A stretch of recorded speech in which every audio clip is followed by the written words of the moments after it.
So let's go with Chippewa first because it's local to you and I. It is, And yep. I've had some experiences on that battlefield myself. And yeah, so let's chat. So tell us about Chippewa. Where is Chippewa, and why is it significant? Okay, well, Chippewa is basically a part of Niagara Falls, Ontario. It was one of the battlefields in the Niagara campaign of the War of 1812. The battle took place on July the 5th, 1814. And what's really significant is that today, the battlefield really has not altered from what it was back then, 200 years ago. Which was a There's been no residential development no. on the site as so many other battlefields around the world have experienced. And you go there today, and it's basically what the soldiers would have seen 200 years ago. Although they now cut the grass for the most part for the reenactments. Yeah. But back then it would have been a farm field. It was a field, and it's still a field It's today. still a field. Visually, there's not a lot there to look at in terms of going there to see anything. I mean, they've put up the information boards. They have a monument there. But in terms of actually going to see anything interesting to look at, it's still just a field. it's just a field. Yeah. But So for the tell us about battle, the battle, if you can, if you know a little bit about the battle itself. well, of course, War of 1812 between the Americans and the British. The Americans attacked, and the British weren't too organized, overly worried about it. They were organized, but they weren't worried, because what happened was the Americans, instead of wearing their traditional blue uniforms, for whatever reason, they were dressed in a gray uniform. Mm-hmm. Not to be confused with the American Civil War, where the Confederates were dressed in grays. But for whatever reason, the attacking assault force at Chippewa was wearing gray, and the British commanders thought, well, this isn't because they're not wearing blues, they thought, well, this isn't a very well-trained militia group. This isn't the main attack force. And so they were kind of lax. Well, they found out really quickly that this American force was, in fact, the elite group of troops making the attack. And there were about 2,000 troops on each side. It did end up in an American victory. Yes. For that site. Yeah. And as I say, the site has not changed really since then. You go there, as we say, you're looking at a field. But what happened is the troops that fell on both sides, American and British, are buried there in that field. Right, yes. And that's actually something that I think a lot of people don't realize, is that when these things happen, they're not carting the dead off somewhere to bury them, for the most part, in a centralized, cemetery of sorts. It's very roughshod, and so they're digging large trench burials and throwing in as many bodies as they possibly can into one pit, covering it over and moving on to the next if they need be. Have you done investigation there? Have you gone there and used tools and instruments, and what were your results? Yeah, well, we used our various pieces of equipment, communication equipment. Right. And interesting, Trudy was asking, can you tell me what my name is? And sure enough, her name came through the spirit box. So then I asked, what side did you fight for? Did you fight for the Americans, or did you fight for the British? And we got two responses. that both said American. Oh, interesting. Which is really cool. I find it interesting because when I was down there, gosh, well, there was that ceremony. I've been there a few times. I've had a few incidences where I've heard people speaking, and sometimes they're not really forthcoming with all of the information. But I'm using this as opposed to a piece of equipment, and so I've had a couple of times where I've had people come forward.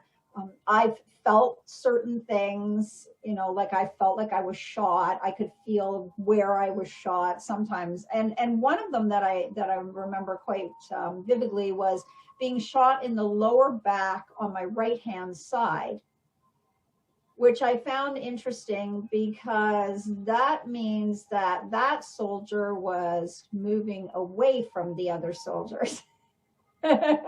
So were they running away? I don't know, right? And again, we don't put ourselves in these situations, and but I could distinctly feel that sort of penetration of the shot in my lower back on my right hand side, and whether or not that person had just happened to get themselves in a situation where they were surrounded perhaps by American. This was a British soldier. Militia actually is what they told me. So they weren't a soldier per se, they were part of the militia. Mm-hmm. They weren't really trained well. These are just guys that they would call up in the local community. Right. And so they didn't have the training of the soldiers. So, I would tend to think that anybody like myself or yourself or anything, you get in a situation, you're not trained to handle, you're going to run, right? You're going to run away, at least, but I sort of find that interesting because we often don't hear about those things when they tell the stories, right? When we hear the historical stories, they don't talk about the militia very often. They get lumped into the British foot soldier, the actual, the actual troop. And they don't get mentioned, but I think so many of them were ill prepared for this, and especially at Chippewa. So that was one incident that I had there. I also had once we had stopped there. It was a really, really hot summer afternoon. I remember it was like August, and it was one of those days where it was super hot and really humid. And we pulled in and we just thought, we'll just take a little break and we'll go for a walk. And it was like you get out of the car and you start walking and you're like, what did I think about doing? Mm-hmm. Well, that's exactly what it was like when we were there. It was one of those scorching, humid days. Yeah. Because it's really open there. There's no trees, right? So you're kind of out there and you're walking along. But it was interesting, too, because sometimes those things just happen for a reason. And I know that day I happened to be walking and we parked in, you come in, there's the building there. And we had parked just along the lane there. There was nobody else there.